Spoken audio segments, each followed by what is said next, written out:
Posso começar, Stan? Pode ir, vai lá, tudo seu. Bem, ótimo. Já vai começar, vou falar rápido. Então tá, beleza. Terminando, vai começar. Prezados professores, estudantes e demais participantes, sejam todos bem-vindos.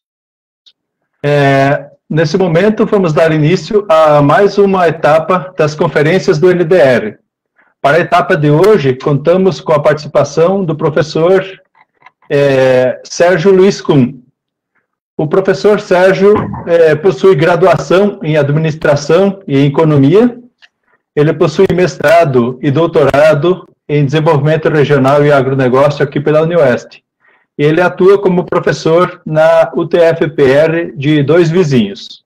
Então, desde já, agradecemos a sua disponibilidade para conversar conosco nessa noite. Antes de passar a palavra ao conferencista, lembramos ao público que as conferências podem ser vistas e revistas na página do NDR no Facebook e no canal do YouTube. Por favor, assistam, divulguem, comentem e ajudem-nos a enriquecer o debate. Os links para o acesso serão disponibilizados no chat em instantes. Pedimos aos ouvintes para manterem os seus microfones desligados enquanto não estiverem interagindo na atividade. Então, passamos a palavra ao Sérgio para fazer a exposição sobre o diagnóstico e no decorrer do debate, as pessoas que quiserem interagir, basta chamar no microfone. Tudo bem? Então, Sérgio, você está com a palavra. Ok. Então, boa a todos. Espero que seja um momento engrandecedor. Esse trabalho aí está sendo conduzido já faz aí quase uns 3 anos e a gente está desenvolvendo ele com o objetivo de fazer com que o município tenha um ganho, né? Ele faz parte do projeto chamado 2030 e esse aqui é um foco do núcleo voltado ao campo. Então, eu queria, assim, primeiramente, agradecer a todos que estão participando, estão prestigiando. Acredito que vocês vão ver muito. Eu tenho aí quase umas 30 apresentações em slides, mas é um trabalho feito bastante em quadros, assim, em tabelas, que vai ter muita informação, mas a gente vai procurar seguir dentro do horário. Agradeço a todos e espero que gostem do que vocês vão ver, que o Brasil, na verdade, tem 5.600 municípios, e o que vocês vão ver aqui é muito parecido com aonde vocês moram, onde vocês vivem.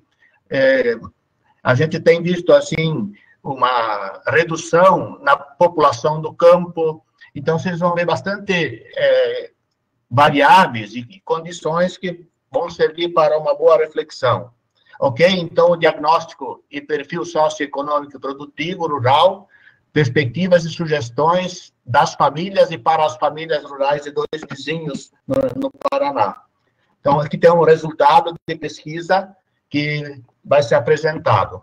Então, Dois Vizinhos, aqui no mapa, ele localiza-se no sudoeste do Paraná, tem aí os municípios em volta. Ele foi criado, instalado, dia 28 de 11 de 61. Está hoje com em torno de 59 anos que existe o município. Também, o censo agropecuário que foi feito ano passado mostrou que existem 1.880 estabelecimentos rurais, né? Vamos entender que seriam mais ou menos famílias rurais. O município tem 40.641 habitantes. Isso aí está no caderno do IPARDES, né? Então, dessas famílias rurais, nós pesquisamos 988. Eu acredito que nós, dessas 988 famílias, conseguimos atingir 3.046 habitantes, e que, como mais ou menos foi feita a metade da pesquisa de campo, nas comunidades, a gente acredita que tem mais essa quantidade. A população do campo deve fechar em torno de 6.000 habitantes, que corresponde a 15% da população, né, do município. Dois Vizinhos se destaca pela economia agrícola. A gente acredita que tem mais ou menos, pelos levantamentos dessas pesquisas, em torno de 30.000 cabeças de gado, né? tem as de leite no meio. Nós produzimos e entregamos em torno de 160 mil litros de leite por dia, né? E as famílias têm mais ou menos, aqui tem um errinho, em torno de 600 a 700 açudes de peixes. O que mais se destaca dos vizinhos, a BRF, que abate 700 mil frangos por dia. A gente também é referência no TICS, né, nas confecções, em outras cadeias produtivas propulsivas também. E as universidades, a gente tem Ford e a Unicef, entre outros. Sobre esse trabalho aqui, a metodologia, então, segue, né, um procedimento que faz parte do Plano 2030, é uma parceria da CDV, da Cressol, da Prefeitura, da UTFPR e outros. Nós fizemos, então, contato na escolha das comunidades para fazer pesquisa, através da CDV, que é a Associação Empresarial, a Cressol. Eu mesmo também contatei os presidentes das comunidades, ou por visita ou por telefone. Depois eles faziam a divulgação na igreja, no WhatsApp, né, para que a gente pudesse lá fazer a aplicação dos questionários, né. O mapa era elaborado das residências das famílias por estradas ou por linhas, nas comunidades, nas vilas, nos distritos, nos povoados, sim. As pesquisas foram feitas quase sempre na segunda-feira, ou pela manhã e à tarde, conforme o caso. A aplicação do questionário, então, foi feita através dos alunos do 5º período de Economia e Política Agrícola na Agronomia. Era uma forma também de extensão rural, da gente aproximar o aluno do campo. A conferência prévia depois era feita dos preenchimentos. A gente fazia daí uma lista dos moradores que ficavam pendentes da pesquisa para uma nova visita. A tabulação dos dados e resultados daí era feito pelos alunos. A apresentação acontecia em sala de aula. Eu fiz algumas nas comunidades pesquisadas, mas agora com mais resultados eu vou retornar e apresentar para todas as comunidades pesquisadas. E a apresentação foi feita na CDV, no Rotary, né, nas escolas, em si, quem pedia e solicitava. Então, aqui, ó, vocês conseguem ver, vocês vão ver muitos quadros. Eu tentei, porque vou aproveitar para outras apresentações. E lá no município vão querer saber também por comunidade. Então, nesse caso aqui, ó, 188 famílias rurais distribuídas pelas comunidades. A maior, que nós pesquisamos, foi São Lúcia, tinha 107 famílias. Depois, São Francisco do Bandeira, né? Já as menores, por exemplo, ali, a linha do Alemães, são 13 famílias, né? E Biaçá, 19. E a parte de cima são as pessoas, né? Então, Santa Lúcia tem 314 pessoas, já a linha dos Alemães tem 49. Então, se a gente olhar a quantidade de pessoas por família, ou por residência, ou por casa, ó, a menor é em Canoas, 2,4 pessoas, São Roque, 3,8 pessoas por família, já a maior. Do outro lado aqui, ó, Santa Maria e São Pedro Bandeira, ó, é 2,8 pessoas por família, né? E já a linha dos Alemães são 3,8. Mas a média final é 3,1 pessoas por família. Quer dizer, pouco. Nós vamos ver para frente mais informações. Ó, os estados de origem dos pais. A gente, então, pedia para o entrevistado, normalmente era o pai ou era a mãe, né? Às vezes era um filho, da onde vieram os seus pais. Então, 64%, ó, dizem que os pais vieram de algum município do Paraná. 24% do Rio Grande do Sul, 11% de Santa Catarina, e depois um pouco dos outros municípios, aqui no caso dos estados do Brasil. Então, das 988 famílias pesquisadas. As religiões das comunidades, ó, a católica tem 922 famílias, 93% são da religião católica, 5% evangélicos, e depois um pouco dos outros. Ó, quais são as fontes de renda que as famílias têm? Né? Então, dessas 507 pessoas, das famílias, indicaram, ó, 228 que têm um emprego na cidade, que moram apenas no espaço rural. Então, 45% dos que têm emprego fora. Ó, 12% trabalha por dia, diária ou empreita. 6% serviço de máquinas, né? Depois, professor também 4%, vendedor autônomo 4%, tem motoristas ó, também 3%, funcionário público nas comunidades, né? E assim vai. Né? A maioria são, então, uma boa parte, pessoas que trabalham fora do espaço rural. A gente podia até dizer como o novo rural brasileiro, né? As pessoas têm um ganho urbano que levam para o espaço rural. Os benefícios sociais, ó, tem aqui, então, por exemplo, 1, 2, 3, 4 aposentadorias, né? Ali tem os percentuais. Eu fiz um resumo depois lá embaixo. Então, se a gente olhar, ó, 494 famílias, né? Dá para dizer que praticamente a metade tem 1, 2, 3, até 4 aposentadorias. Auxílio, por exemplo, doença, o acidente, 8%. Pensão por morte, 7%. Se a gente olhar do outro lado, as aposentadorias em valores, por exemplo, 1, 2, 3, 4, se somar tudo, né, nós temos por mês, nessas famílias pesquisadas, R$905 mil. E como eu acredito que eu entrevistei 50% dos municípios com os alunos, esse valor de entrada de dinheiro na economia do município por mês é em torno de R$1.800.000, do INSS, basicamente. Há quantos anos, por exemplo, as famílias moram? Primeiro, na área rural.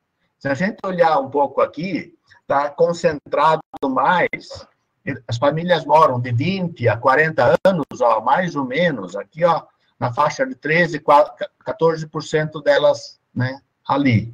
Mas, acima de 40 até 70, a gente tem já uma população um pouco maior. Então, se você começar a olhar em área rural, é um pouco mais estável até. Mas a maior concentração de período que as pessoas moram no espaço rural, na verdade, é de 20 a 70 anos. Agora, na comunidade pesquisada, já muda um pouco. A gente nota aqui que tem a entrada de novos moradores nas comunidades. E mais a população que é mais nova, que, na verdade, casou, tem filhos. Então, a gente percebe aqui que, se você olhar, né, até 40 anos, são 59%.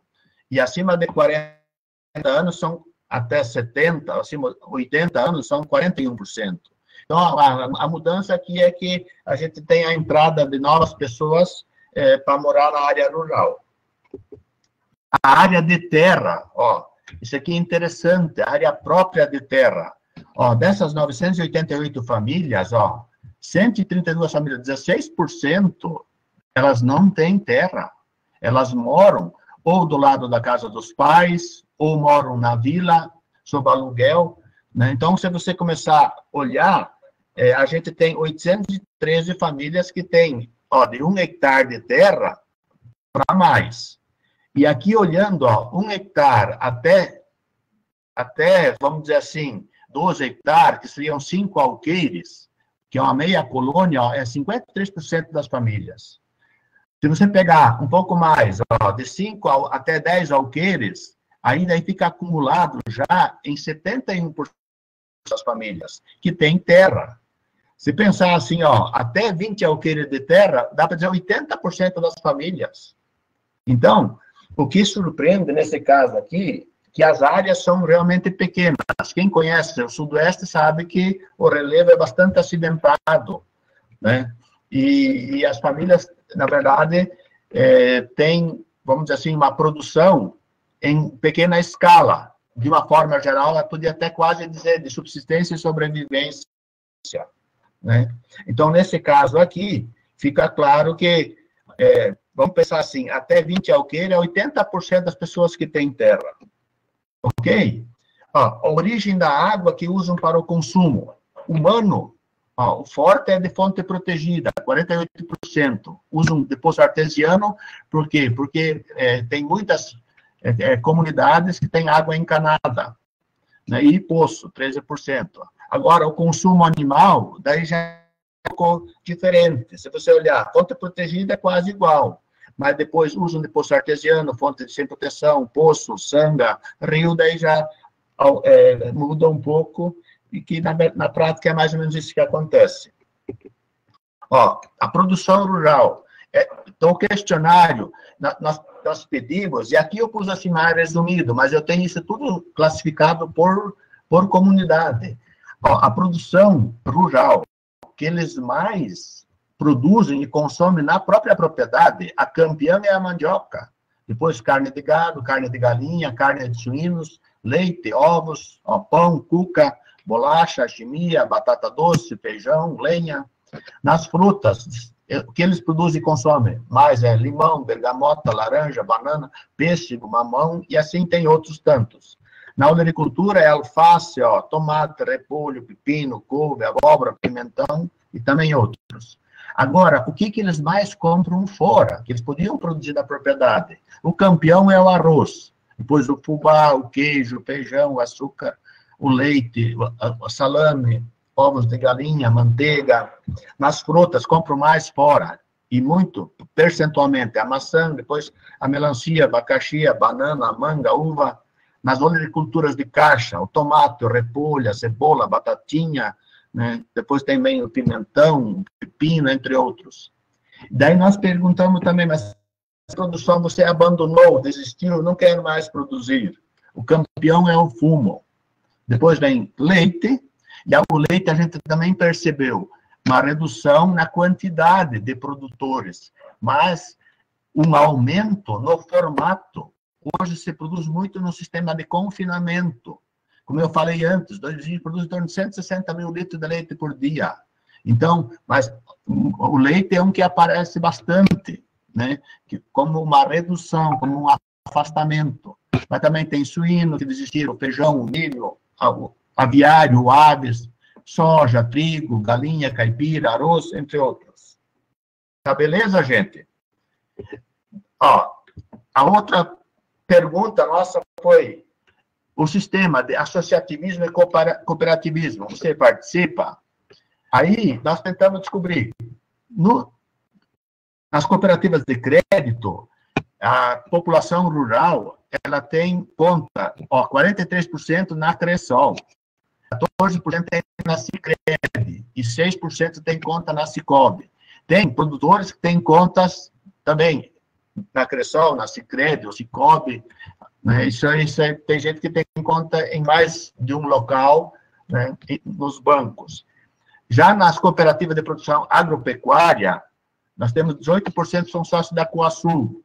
Depois temos sócios da Primato, na Vibra, na Coafar, né, na Cooper Iguaçu, na CLAF.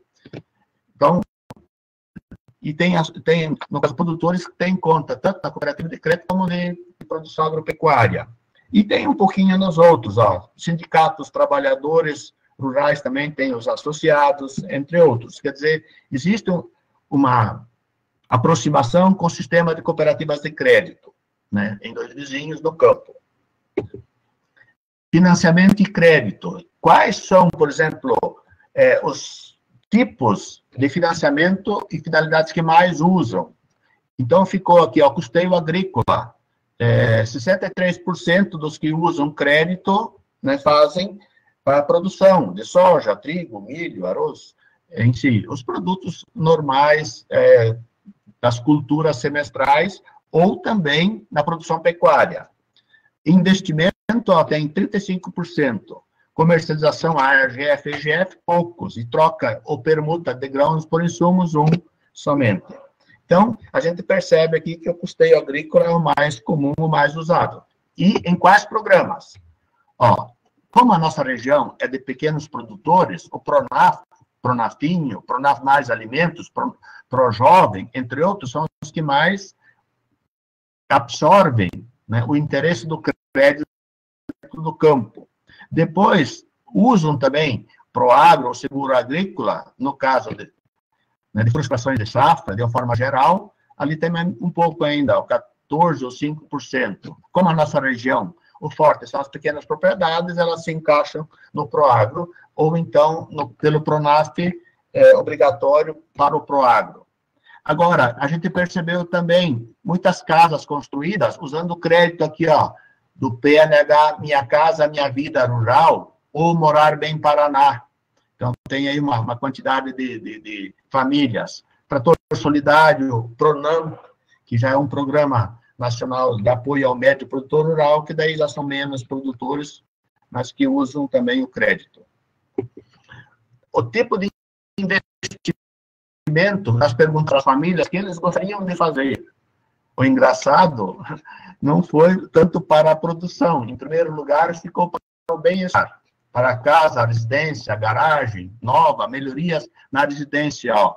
Então, de um total de 500 famílias que se manifestaram que gostariam, 14%, né, para a residência. Depois, 8% em vaca de leite, estábulos, estrebaria, barracão, aviário, melhorar a terra, comprar mais terra, também investir na piscicultura, em peixes, no solo, e assim, né, de uma forma variada, a gente coletou. Mas tem muito mais informação. Ali eu coloquei a quantidade acumulada, 4 sugestões, mas isso vem para 3, 2, 1, né? Ok? Uma outra pergunta era descobrir o que eles acham que tem de ponto forte ou ponto fraco na propriedade, na comunidade, né, de uma forma geral. Aí, aqui eu coloquei em amarelo, ó, das 988 famílias, as que responderam, o que eles acham de mais forte? A água, ó, 875 famílias. Depois, a condição de vida, qualidade, a tranquilidade, o bem-estar, morar no interior. 828 colocaram a religião. Depois, a qualidade da terra, solo, relevo, 821 famílias. Colocaram como forte também a comunidade, a casa, a residência, os meios de locomoção hoje que são fáceis. As pessoas têm carro, têm moto, têm bicicleta, né? Então, é fácil hoje. O clima também colocam como ponto positivo e forte a liderança, a organização da comunidade, a produção, a produtividade, né? A distância da cidade, que a maioria acha que não é tão longe, né? Tem asfalto, tem pedra perpendicular, né? O planejamento das ações da comunidade. Então, assim tem outros, né? Itens que foi classificado como forte. Como a opção era, você tem que dizer, é forte ou é fraco? Aí, olhando para o outro lado, o que eles acham que é o mais fraco na área rural? O turismo rural, na propriedade ou na comunidade? Porque não tem. A mão de obra disponível, né? A qualificação da mão de obra. Depois, as estradas, né? E um pouco menor também, depois vão falando, não, a festa e evento na comunidade. Se queixam porque foi cortado a própria bebida alcoólica nas festas e eventos. E isso diminuiu as pessoas, por exemplo, nas festas. Né? Alegam que com isso também diminuiu o lucro, né, das atividades que são feitas de promoção das comunidades. Se queixam da energia elétrica, porque cai, né? E também questão da segurança, por causa dos roubos, dos furtos, e coisas assim nessa linha. Então, aqui já dá para perceber o que tem de diferente entre potencialidade ou limitação de morar, né, no espaço rural. O que eles poderiam produzir e comercializar se houvesse mais apoio e incentivo? Era uma outra pergunta. E aí, o que apareceu? Cara, aqui separado por característica. Mas na pecuária, ó, as pessoas falam, não, eu gostaria de melhorar no leite, né? Ou no gado de leite. Então, tem aí, ó, 10%, são 56 famílias. Se for olhar como você vai pesquisar mais o restante das famílias, quem sabe mais de 100 famílias querem melhorar com o gado de leite e leite. Depois, ó, em segundo lugar, o peixe. No passado foi dado apoio para a construção de açudes, e então muita gente tem, mas aqui são os novos que querem entrar na piscicultura. Ó, frango, queijo colonial, suínos, galinha caipira, ovos caipiras, e assim vai. Lá na olericultura, muitos falaram hortaliças, e em estufa, para produzir o ano inteiro. A olericultura, em geral, como mais produções específicas, né? Nas frutas, então, de uma forma assim, no geral, mas o destaque maior foi para o morango e para a uva. Então, aqui, para a gente ter uma ideia, ó, o que a gente pensa produzir? Algo que use pouco espaço físico e que remunere mais e melhor. Para quem tem pouca terra, é a solução, é a saída, e pela diversificação das atividades. Ok? Continuando, os planos que os pais têm, né, quanto ao futuro, 42% dos pais querem permanecer, manter e continuar na propriedade, nas atividades e na comunidade. 8% querem melhorar a qualidade de vida e o bem-estar. E também 8% querem melhorar a propriedade rural, com mais investimento, mais estrutura, né? E depois tem um pouquinho em percentual menor, ampliação da produção, da produtividade, a educação de formar os filhos, mudar ou migrar para a cidade, né? Ou para outra região, que vai para o campo do êxodo rural, para uma boa parte. Tem aqueles que falam que querem se aposentar, né? Estão esperando isso, entre outras sugestões. Tá. Já a pergunta, e quais são os planos dos filhos, né? A resposta dada aos pais ou pelos filhos, junto nas entrevistas, a resposta maior é 25%. Estudar. Esse é o meu interesse, primeiro, quanto aos filhos. Depois, 22% falam em ficar na terra, no campo, e fazer associação rural. 10% falam em arrumar emprego, né? Ou ficar empregado, mas o caminho maior é para a cidade. Depois, menor, aí a 4%, vender a terra e ir para a cidade. Depois, a produção, ampliar, melhorar, e assim como a própria qualidade de vida, né? Então, plano dos filhos. Tem muitos filhos que falam, não, como a área é pequena, o resultado econômico é pouco, eu quero que o pai vá para a cidade. E com isso, como a nossa região tem muita área de terra pequena, é uma tendência de concentração, né, da terra, onde os médios e grandes produtores vão comprando os pequenos, né? E por causa da produção em larga escala, né? É uma tendência, e a gente percebeu lá, tem comunidades que diminuíram muito, né? Tem lugar que um grande ou médio produtor comprou e tirou 10, 12 famílias. Pode ver que ali tem comunidade pequena, porque alguém maior comprou as pequenas propriedades e a família todas foram saindo, ok? O que melhorou na visão do produtor, olhando assim historicamente, hoje, o que tem de melhor morar no campo? Ó, a resposta, 36% é as condições de vida, a qualidade de vida, né? 21% falam a tecnologia em geral, né, que também a gente utiliza no campo. 21% também falam a mecanização, os maquinários e implementos agrícolas em geral e os outros mais modernos. Daí depois falam, melhorou morar no campo? Melhorou porque tem a comunicação, os meios, o fone, a internet, a TV, tem o transporte, o deslocamento, os meios de locomoção mais fáceis, cada família quase que tem seu veículo, né? A produção, a produtividade também aumentou, melhorou né, em todas as áreas. O crédito, o financiamento, o custeio nos bancos é mais fácil, né, o acesso a eles.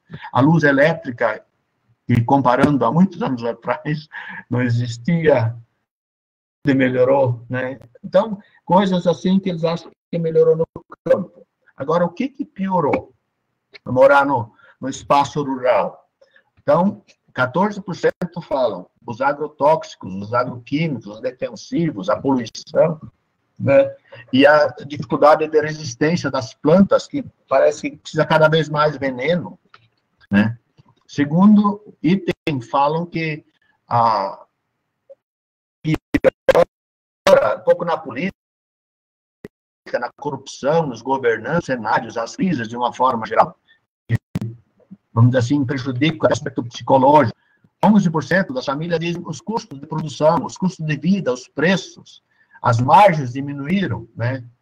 Também aponto que piorou morar no campo, a segurança, tem mais exposição a roubos, a furtos em geral. Tem questão também de estradas, que mesmo com pedra perpendicular, ou então cascalho, ou outro, também com o tempo demoram as manutenções. Piorou a disponibilidade de mão de obra, a dificuldade de mão de obra é qualificada, conforme a necessidade, né, no campo. Assim, outros itens.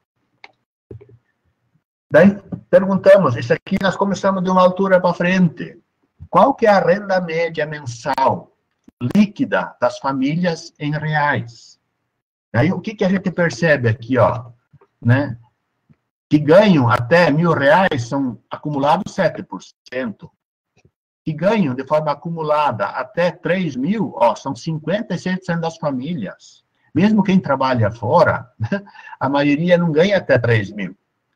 Daí, ó, se você olhar até R$5.000, é o dinheiro que as pessoas recebem, livre, líquido, né, dá quase 80% das famílias. Até R$6.000, né, 83% das famílias. Então, se a gente olhar, de uma forma geral, as famílias, em sua grande maioria, ganham até R$5.000 por mês. Ah, daí para cima, tem os que ganham mais, com certeza. Mas vamos dizer assim, percentualmente, já um público bem menor. Ok? Daí nós perguntamos também, qual foi a impressão que o aluno teve a hora que ele foi embora da casa, da família, fez, né, toda a pesquisa? O que você acha? A condição econômica e social da família é. Então, se olhar 10%, ótima é a condição, né? Se você olhar de quase 988 famílias, né, aqui, claro, responderam 963 famílias, 10% ótimo, 32% boa, ó, 22% média. Claro, isso aqui vai estar vinculado não só ali à renda, mas a outros fatores. Regular, ó, 17%, fraca ou ruim, 12%, altura de subsistência, sobrevivência, autoconsumo, 6%. Quer dizer, se a gente olhar de regular, fraco e subsistência, dá 35%. Isso foi a impressão dos alunos, né? Após o término da pesquisa. Daí nós perguntamos assim, mas escuta, qual que é a sugestão que poderia melhorar a sua condição de vida na propriedade, né, no lugar onde você mora? Aí 20%, ó, se apegaram às estradas, melhorar, readequar a erosão. 15%, não, para melhorar, precisa investir ou melhorar minha casa, a residência, reformar. 8%, financiamento, investimento, crédito. 7% falam em infraestrutura, 6% mais apoio, assistência técnica, extensão rural, políticas de apoio ao agricultor, seja da Imater, da Secretaria da Agricultura, né, seja em si, de órgãos institucionais. E, sugestões para melhorar, é que aqui tem uma outra, depois eu vou voltar lá. E para melhorar na comunidade, ou na sociedade. Ó, lá, a primeira foi falada em estradas, aqui também, ó. Só que o percentual que está errado, mas a ordem é essa aí, estrada, depois a saúde, o atendimento, a prefeitura, o apoio, a administração, a união da comunidade e as ajudas entre eles. Precisa melhorar também na comunidade, na vila, no distrito, a segurança, as questões culturais, né, lazer, matinê, atividades esportivas, de uma forma geral, as festas e eventos, a energia elétrica, o poço artesiano e encanamentos, que algumas comunidades não têm, as outras têm, né? E assim, foi colocado como sugestão. Daí eu queria voltar. Aí, essa pergunta, nós começamos a incluir nos questionários agora das últimas famílias, das últimas comunidades. A sucessão rural realmente vai acontecer, né, na sua família? Aí, a resposta, ó, 35% falam que sim. 31% falam que talvez alguém dos filhos vai assumir a propriedade. E 34% falam que não. Então, se você começar a olhar, aqui tem um dado muito preocupante, né? Todo pai tem orgulho e gostaria que o filho ou a filha continuasse com as atividades rurais. Mas aqui é bastante pessimista. Eu tive uma aluna que ela fez o TCC dela, idade de 30 famílias, e pesquisou os pais, e ela chegou à mesma conclusão, que é um assunto ainda velado, não é um assunto claro, e bastante difícil acontecer, né? Ainda mais pequenas propriedades. A gente gostaria que tivesse o retorno das famílias, mas aqui mostra-se um certo pessimismo em relação à tendência de futuro, que também está associada a outras questões, que pode ser a própria renda. Os filhos enxergam que os pais passam apertado. Se você olhar quantos recebem INSS, e mais o que tem de produção própria, basicamente é quase subsistência e sobrevivência para uma grande parte. E esses, quem que muda? Quem que sai? O vulnerável, que vai atrás de perspectivas melhores de vida para a sua família e os seus no entorno. Ok? Daí, um resumo final para concluir.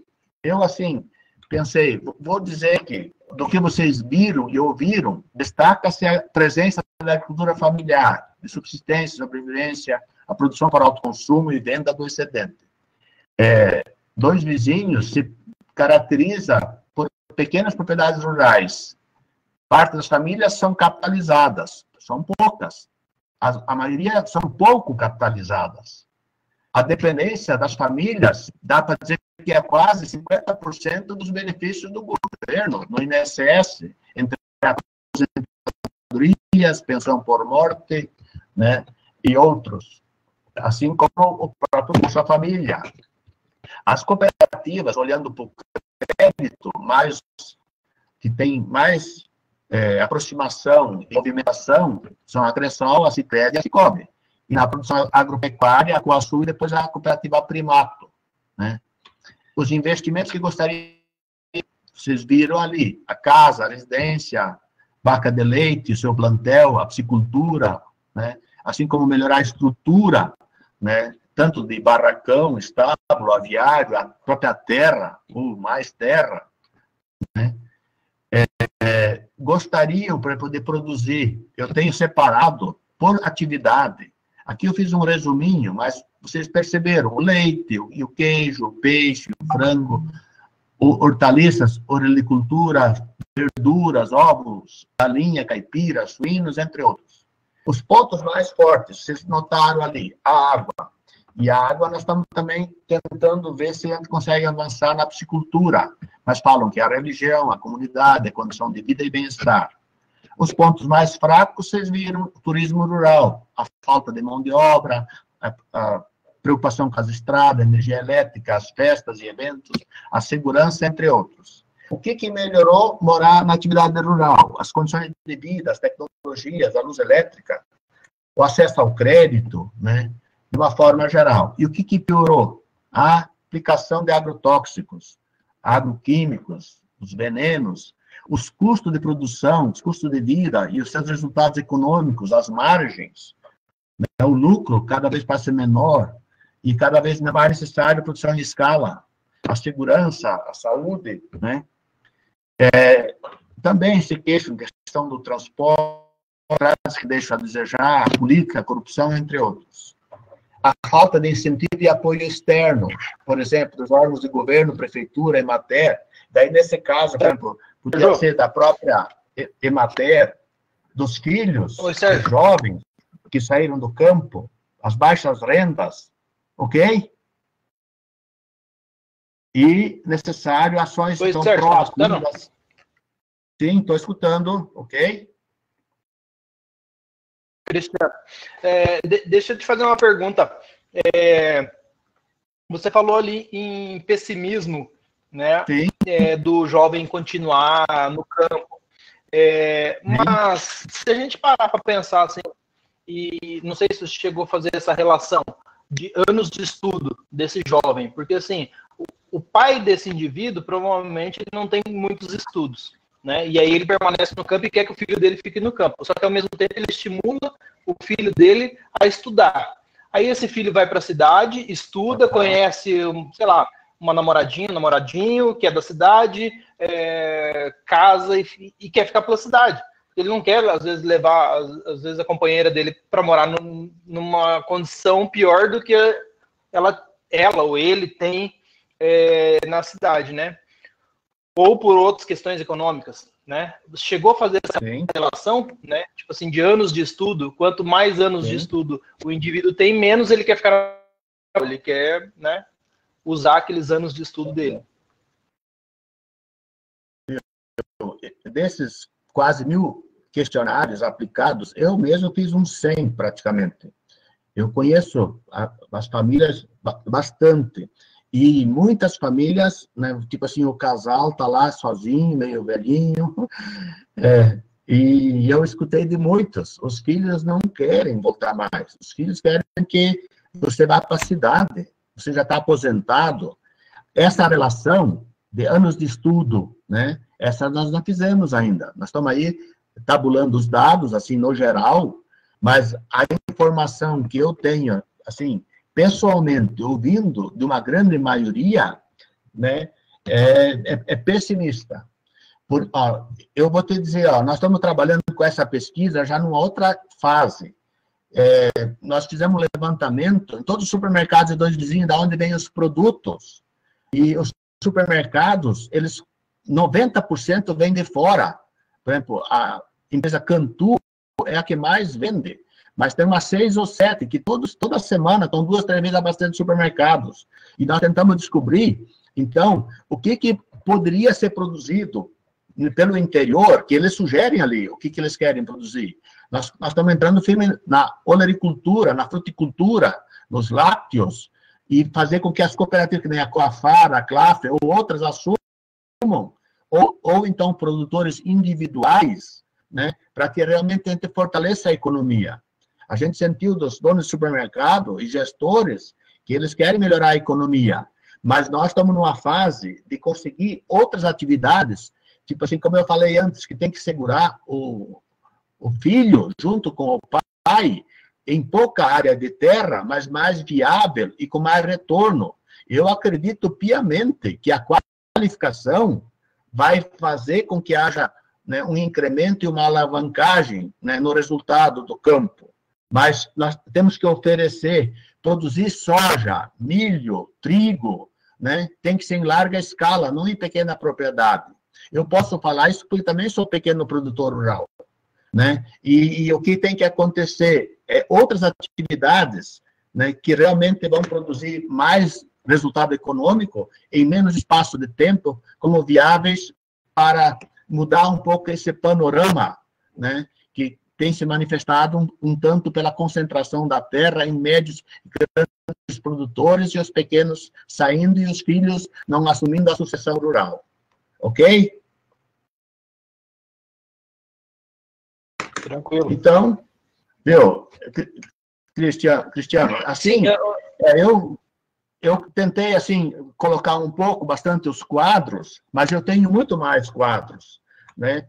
Então, eu tentei filtrar um pouco. E tem um outro que eu também podia ter colocado, por exemplo, desses 6.000 pessoas que moram no campo, eu tenho por faixa etária, de 0 a 10 anos, tem em torno de 600 crianças, 600 pessoas, são poucas. Quer dizer, isso também já é um panorama pessimista da geração nova, onde os pais têm poucos filhos, ou quase não têm filhos. Né? Não, ótimo, Então, eu tenho várias tabelas que eu poderia mostrar, mas é muito. Mas esse é um outro dado importante. Pelo nosso tempo aí, tá excelente a quantidade de dados que foi apresentados. O Galante, tá me ouvindo aí? Se o Galante estiver me ouvindo, tem 2 perguntas ali para ele, que é o moderador da sala hoje. Sim, senhor. Estou aqui. Também vou informar ao Sérgio que o Nilson já está ativo aqui no campo de ouvintes. Então, nós temos uma observação. Eu estava querendo perguntar a respeito da sucessão, mas você abordou bem a temática, vou pular essa. O Vanderlei ele faz a seguinte pergunta: teremos um novo cenário de desenvolvimento do Brasil e o agronegócio será o indicador de sustentabilidade e mudança do eixo de interesse antes da indústria e cidade.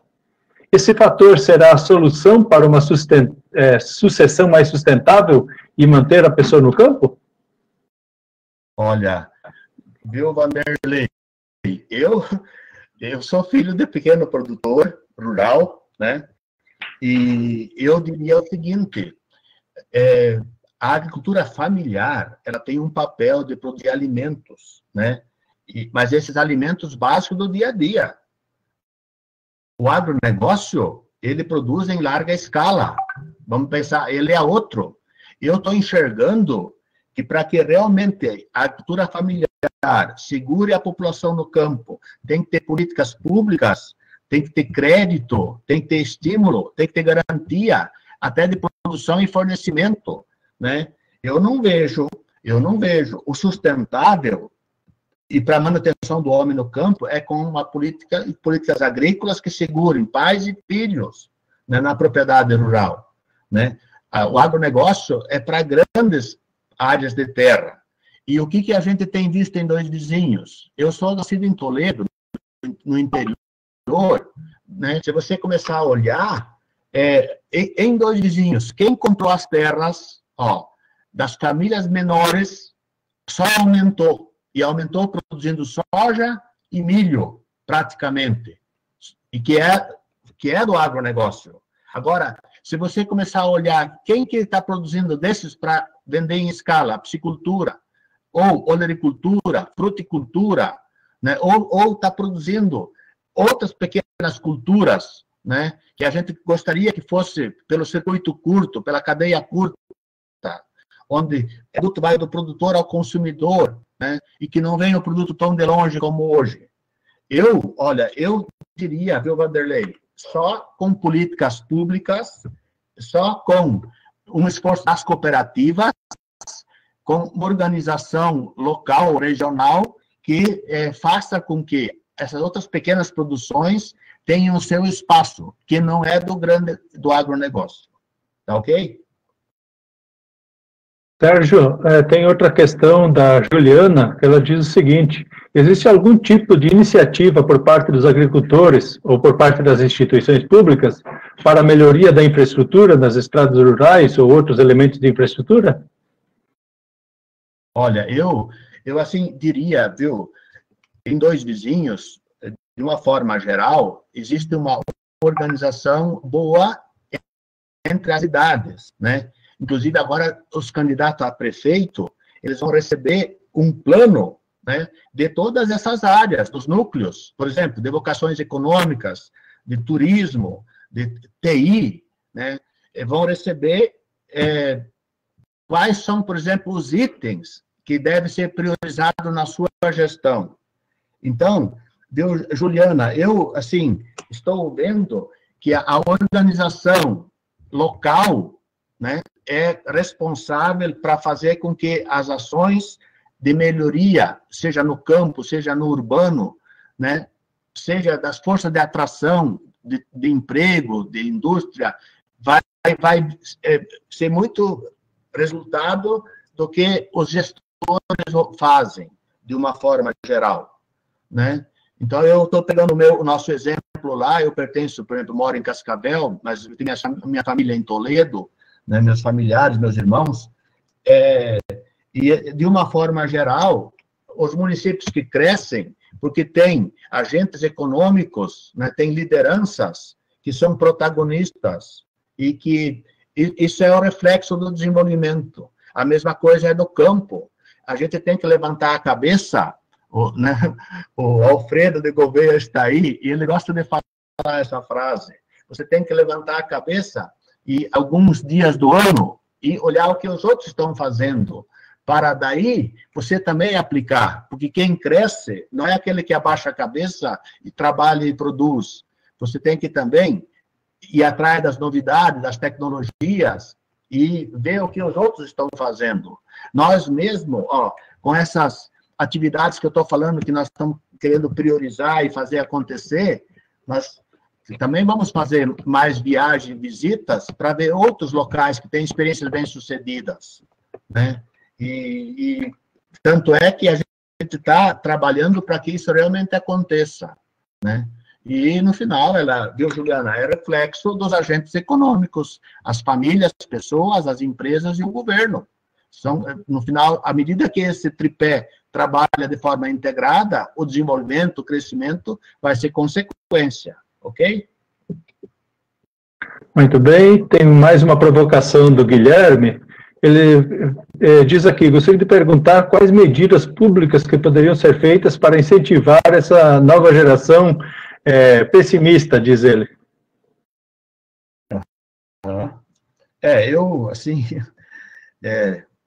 Novas, eu vejo assim, é uma construção coletiva, né?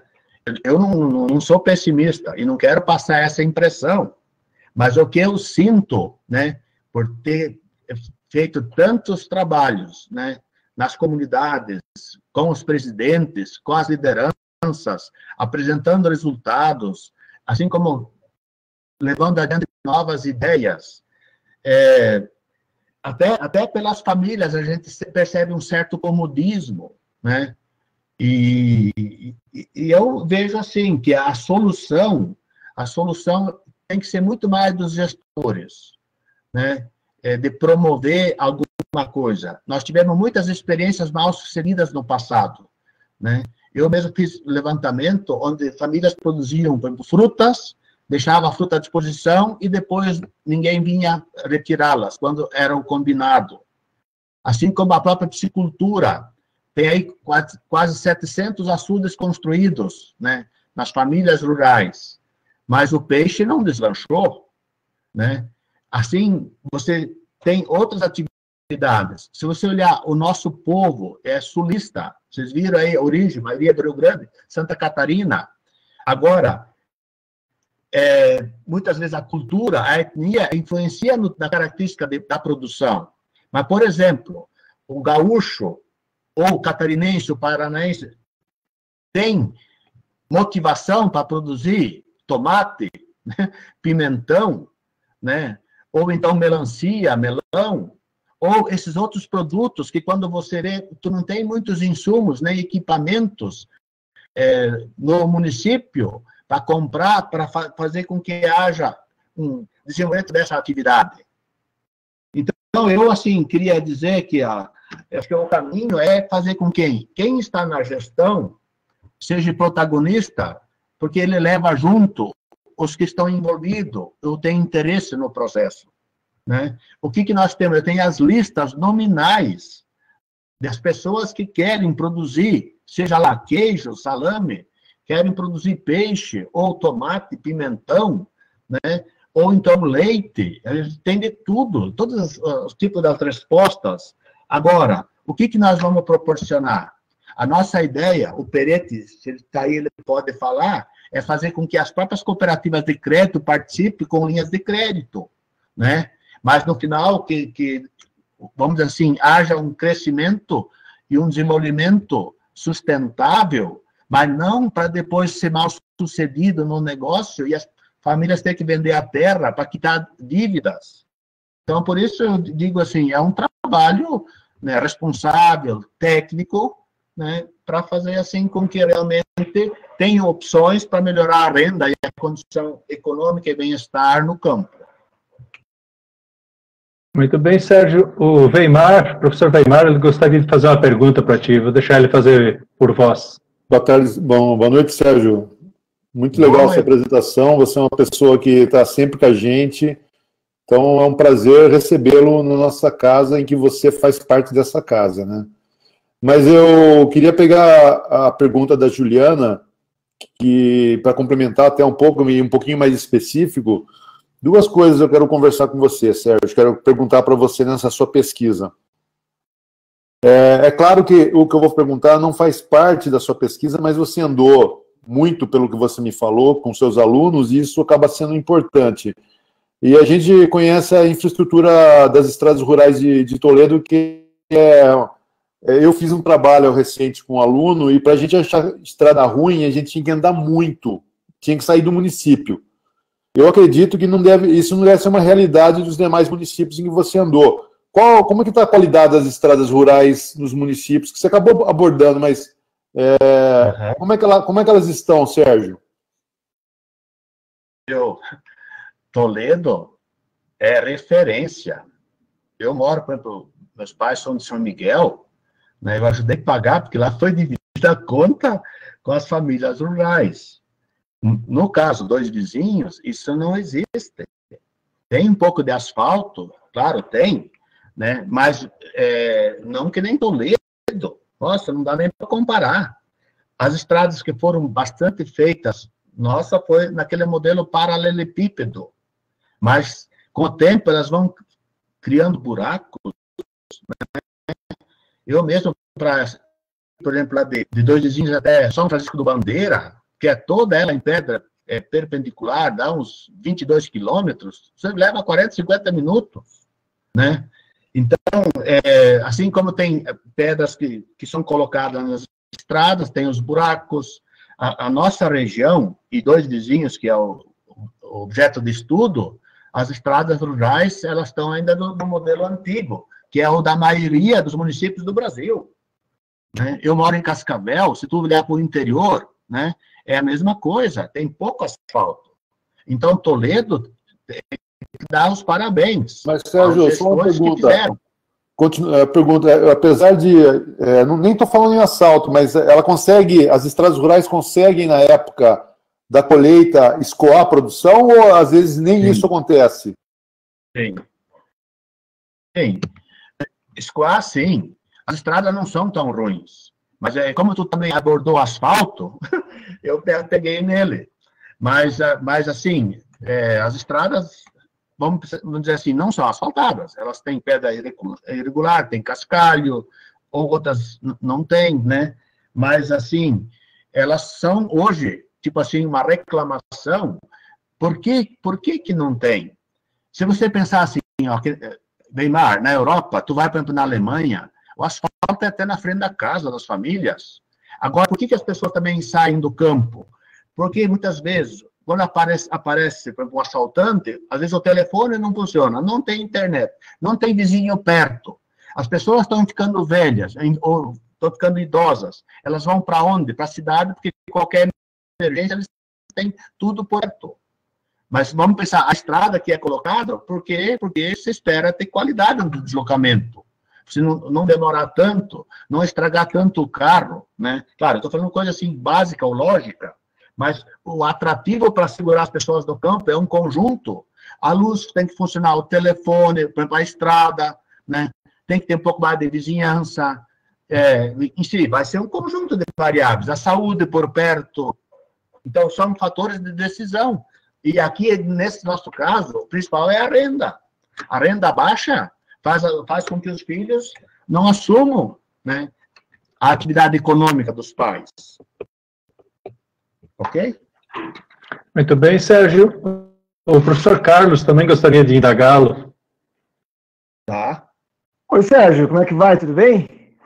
Tudo bem. Beleza. Ô, Sérgio, só acho que até uma oportunidade para você colocar para a gente sobre as próximas etapas, né? Porque você colocou aqui para a gente quase como uma exposição dos dados coletados, né? Então, você expôs, vocês pretendem agora, a partir desses dados, utilizar técnicas para tirar informações e, a partir dessas informações, então, criar políticas de desenvolvimento, ou você vai usar isso cientificamente para publicação de algum artigo? Como é que número vira pesquisa agora, né? Porque você mostrou os dados, agora como é que número vira informação para tomada de decisão, esse tipo de coisa? Quais são as próximas etapas? Ok, Carlos, muito obrigado. Carlos, nós fizemos todo esse trabalho de levantamento por causa do Plano 2030. né? E esse plano tem o desenvolvimento rural, e dentro da agricultura familiar, o agronegócio, a piscicultura e afins. Eu fiquei responsável para a coleta de dados, que a UTF-PR ficou com esse papel, através dos alunos, escolher os dados. Então, só que o nosso objetivo é levantar e fazer ações proativas. Nós estamos numa fase agora, como eu falei antes, ó, a olericultura, a fruticultura, os lácteos, os doces, a gente está agora tentando fazer até contrato ou convênio, mas a ideia é convênio, parceria com os supermercados para eles começar a comprar mais produtos do campo. Só que daí eles falam assim, tem que produzir o ano inteiro, então tem que ter por hidroponia, tem que ser uma produção por estufa, mas é o ano inteiro. Então a gente está trabalhando para fazer com que isso aconteça, né? Tanto é que a ideia ali da Coafar, da CLAF ou das outras, ou produtor independente forneça daí, quem sabe, ou para a cooperativa ou direto para o banco, né? Para o supermercado. O peixe, no ano passado, nós fomos na Copacol, em Cafelândia, para conhecer o complexo. A gente, pelo levantamento, a gente tem, e os produtores estão falando, eu gostaria de produzir peixe. Então, nós estamos aí agora, semana que vem, nós vamos pesquisar os 15 maiores produtores de peixe, de 2 vizinhos, com questionário, e descobrir deles quais foram os gargalos, o que eles sugerem. Tem uma lista de itens que nós vamos questionar, para a partir deles descobrir se dá para ir adiante, se dá problema a água, o pH, se o problema, de repente, é o frio, né? Você faz uma safra só, e assim vai. O leite é outro item que nós estamos trabalhando, já fizemos reuniões, né? Que nós queremos fazer com que a gente consiga melhorar, de repente, a qualidade, os problemas que existem com o leite, né? Então, no fundo, ó, uma coisa é plano de ação baseado nas respostas dadas pelas pesquisas que nós queremos ajudar a comunidade, pelo projeto da Agenda 2030. O outro é também fazer trabalho de produção científica, de artigos. Ó, eu vou pegar como exemplo, nós tivemos a Semana Acadêmica da Agronomia ano passado, daí vieram as mulheres do Matão, que é lá perto de Tomazina, e lá eles produzem pequenas famílias, né, café. E daí eles falaram assim, a mudança no processo, e de 5 a 15 mil pés de café, onde vendia R$400 o saco, a bolsa, exportar para ganhar R$1.000. Agora estamos numa outra atividade. Nós agora estamos trabalhando a olericultura e fruticultura. Nós estamos produzindo para vender para o Ceasa, Curitiba, Ceagesp, São Paulo, Cascavel, desculpa, Londrina, Maringá. Quer dizer, eles criaram uma outra atividade econômica para ter mais opção de renda familiar. Nós estamos querendo fazer a mesma coisa. Nós queremos dar opção e condição de melhorar a renda, a economia, né, do campo, através desse trabalho. O meu papel de mostrar os resultados, os números, foi assim, para ter conhecimento, que é preocupante essa questão aí, que só muda o endereço, só muda o município, né? E o êxodo rural não foi à toa, e vai continuar existindo. Existe uma previsão, né? Agora nós estamos com 12% da população no campo, 2 vizinhos aqui, ó, estimado em 15%, né? Mas nos Estados Unidos é 3%. Você fala que em 2020, no Brasil, vai ser 9% da população no campo. Em 2050, vai ser 6%. Nós estamos no caminho. Se não tiver nenhum tipo de assim, ação, programa, política, isso aí vai acontecer naturalmente com o tempo. A concentração das terras na mão de médios e grandes produtores rurais. Ok, Carlos? Beleza, é isso aí, Sérgio. Valeu. Mas alguém gostaria de fazer alguma pergunta? Tem alguma questão que o Sérgio gostaria de expor ainda?